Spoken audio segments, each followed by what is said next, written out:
Hey, welcome to Design Guy. Ready to create stunning designs? I'll show you how to use Canva step by step. Click the Create button, then select Custom Size. Here, you can choose any size you need for your project. For this example, enter 300 by 300 pixels.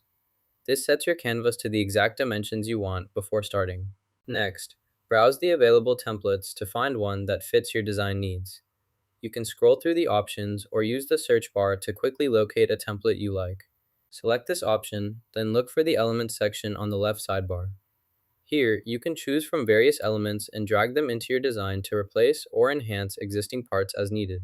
Select the magic recommendation elements you want to remove, then press Delete to center the image without those elements included. Add another image by clicking the plus icon.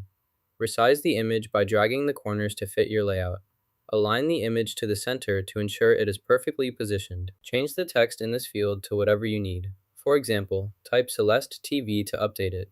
After editing the text, you can keep your changes by clicking outside the field, and the new name will be saved. Next, add colors to the logo by selecting it, choosing the color tool, and picking your desired color from the palette. Select this background by clicking on it.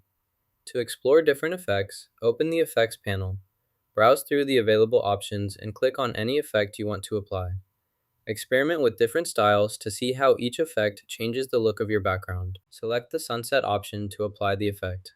If you want to adjust the settings for the flower, simply click Edit. This allows you to fine-tune the effect to match your preferences. Use these controls to customize the look until you're satisfied with the final appearance of your image. Click on the image to select it, then locate the Filters option in the toolbar. Here, you can experiment with different color filters by simply clicking on each one to see how it changes your image. You can also add shadows to your text in this section. For example, choose the outline option for a border effect, or select the drop shadow effect to create depth and make your text stand out against the background.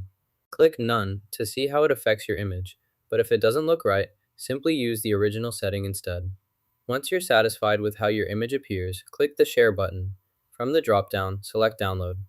Before downloading, make sure to increase the image size to the maximum available for the best quality. Adjust the size using the provided slider or settings. After confirming the highest resolution, click Download again to save the image to your device.